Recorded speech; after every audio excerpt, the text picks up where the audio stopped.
Okey, untuk bab 7 saliran yang subtopik yang terakhir 7.3 kepentingan sungai dan tasik di Malaysia. Ya, objektif pembelajaran. Di akhir pembelajaran, pelajar akan dapat membandingkan kepentingan sungai dan tasik utama di Malaysia.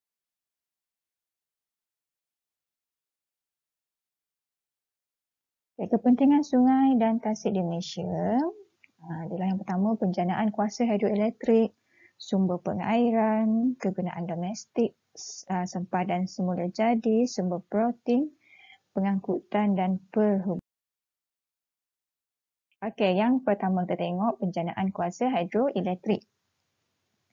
Okey, jana kuasa hidroelektrik ialah pembekal sumber tenaga elektrik yang utamalah di Malaysia. Mana jana kuasa hidroelektrik dapat dibina kerana terdapat sungai-sungai yang beraliran deras. Contohnya di Empangan Palagus di Sarawak dan Empangan Kenering di Perak. Okay, contoh dalam gambar ni ialah Empangan Kenering di Perak. Kedua, kepentingan dia ialah sumber pengairan. Okay, air sungai menjadi sumber pengairan utama bagi kegiatan pertanian seperti penanaman padi.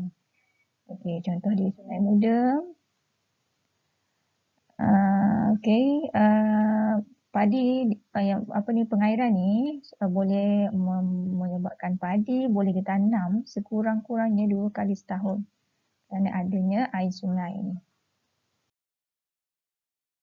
Yang ketiga, kegunaan domestik. Air sungai juga dijadikan sebagai sumber air untuk kegunaan domestik. Antara sungai yang digunakan untuk kegunaan domestik ni ialah Sungai Pahang, Sungai Rajang dan juga Sungai Kinabatangan. Okay, contoh kat tepi ni gambar Sungai Pahang. Okey, kepentingan yang seterusnya ialah sebagai sempadan semula jadi. Okey, beberapa sungai di Malaysia menjadi sempadan negeri dan juga sempadan antarabangsa. Ingat lagi tak tajuk yang lepas? Sempadan antarabangsa ialah Sungai Golok kan? Okey, sebagai contoh Sungai Bernam ialah sempadan antara negeri Perak dengan negeri Selangor. Manakala Sungai Golok ialah sempadan antarabangsa antara Malaysia dengan Thailand. Okey, sumber protein.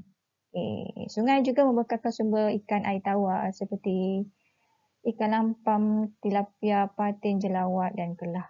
Okay. Sebagai contoh, Sungai Kinabatangan, Sungai Beruas dan Sungai. Okay. Sungai juga kita gunakan untuk pengangkutan dan perhubungan. Contohnya beberapa batang sungai di Sarawak dan Sabah dijadikan jalan perhubungan antara kawasan pedalaman dan juga kawasan bandar. Okey, contohnya Sungai Rajang lah dapat dimudiki sehingga ke Kapit di pedalaman Sarawak.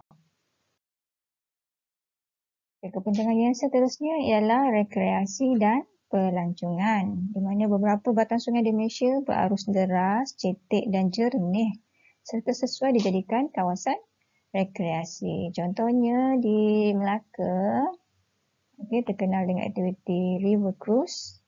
Cantik dia punya pemandangan kat situ.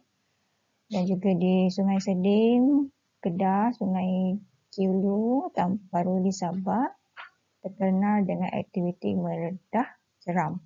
Okay, jeram semua dah tahu kan macam mana terhasilnya jeram. Okay, dalam subtopik yang lepas kita baru je belajar. Okay, inilah kepentingan tasik. Okay, hampir sama je dengan kepentingan sungai. Okay, yang pertama kegunaan domestik juga untuk membekalkan sumber air untuk kegunaan harian. Contohnya, Tasik Berah menyalurkan air dari tasik ke rumah untuk kegunaan harian. Ini kita panggil dia kegunaan domestik. Okay, untuk rekreasi dan pelancongan.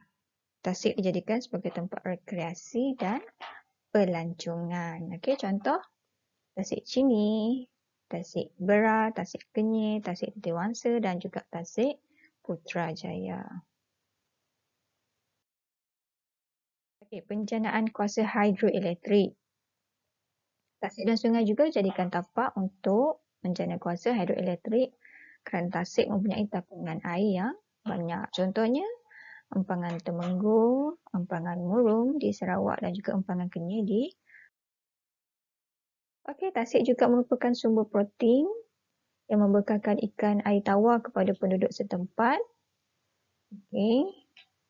Dan contohnya, tasik berar kaya dengan pelbagai spesies ikan air tawar seperti ikan baung, haruan, lampam dan sebagainya. Okey. Sekian saja untuk topik 7. Siapkan nota dan juga latihan.